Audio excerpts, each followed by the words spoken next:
Eric Tanoy is president of Greenpoint Nurseries Incorporated, which is located in Hilo and is a grower, exporter of Hawaiian tropical flowers, foliage, and plants.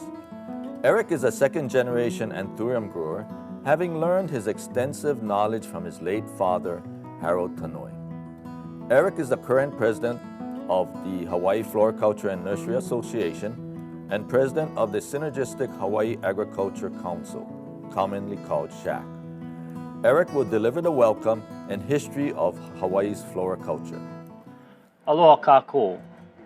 Hello everyone, and welcome to Wedding Celebrations 2021. First of all, I want to say mahalo nui loa to everyone who is joining us today, in person or virtually. Today, we have 136 people attending from the state of Hawaii, 223 from the US mainland, 67 from Canada, and 39 from over 21 other countries, with a total as of yesterday of 465 attending. Congratulations. Welcome.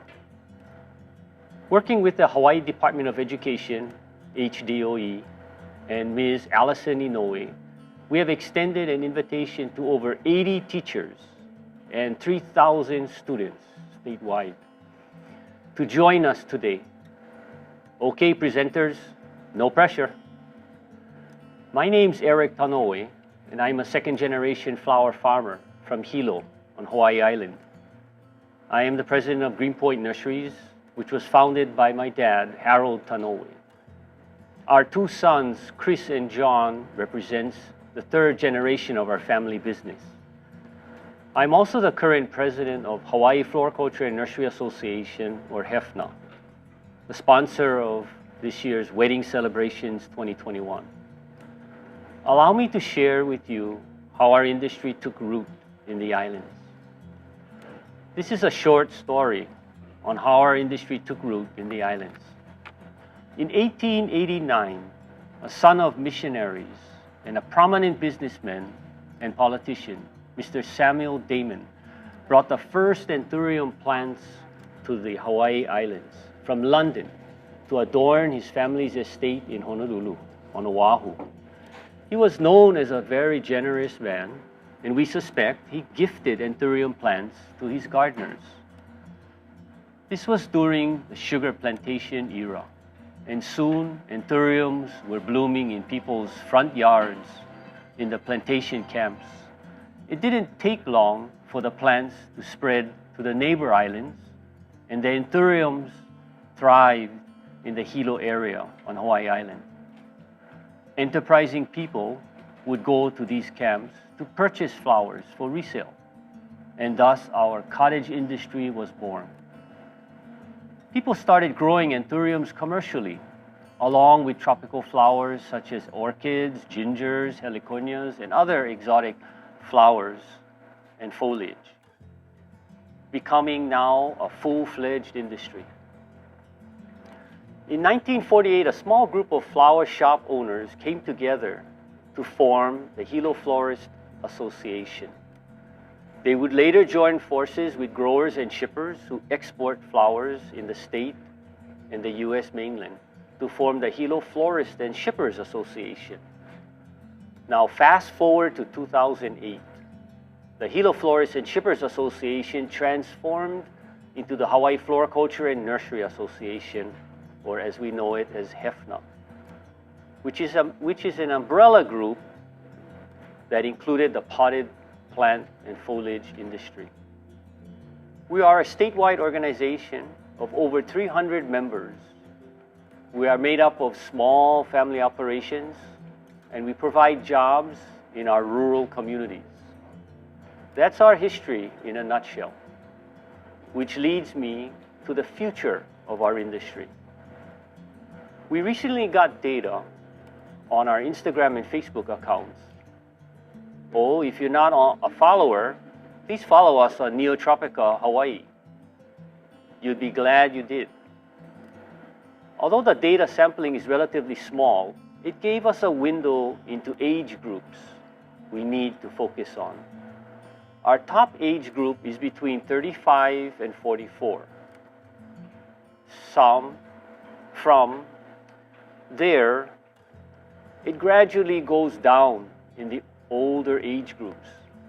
Running fourth is the 25 to 34, and the lowest is 18 to 24. It confirms what our industry here in Hawaii has been working on, fostering the younger millennials and the older Gen Z to enter the world of flowers. They are the people who are getting married now, and they get most of their information on social media and online from their peers. We need to bring them into the fold and show them there are good opportunities with flowers and plants. And what's there not to like and love with making a living growing flowers and working with plants? For well over half a century, our industry has contributed funds and in-kind services to the University of Hawaii College of Tropical Agriculture and Human Resources, as we know it as CTAR's Research and Development Program. We also contribute to a scholarship endowment to cultivate young people in the university system as part of our integrated approach to our industry's future. The R&D program has developed numerous new Anthurium varieties through hybridization, and many of their flowers have garnered ribbons in the Society of American Florists annual International Flower Competition. In fact, 2 of the CTAR flowers took blue ribbons or first place in this year's competition, and I'd like to show them to you now.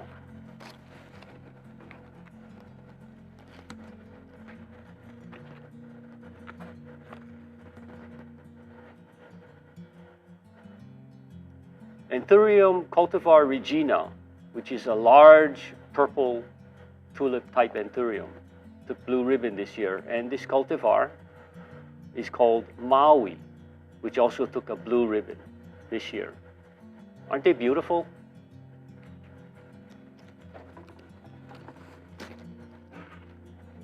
The program is led by Dr. Tessie Amore, who we are lucky to have as a panelist in today's webinar.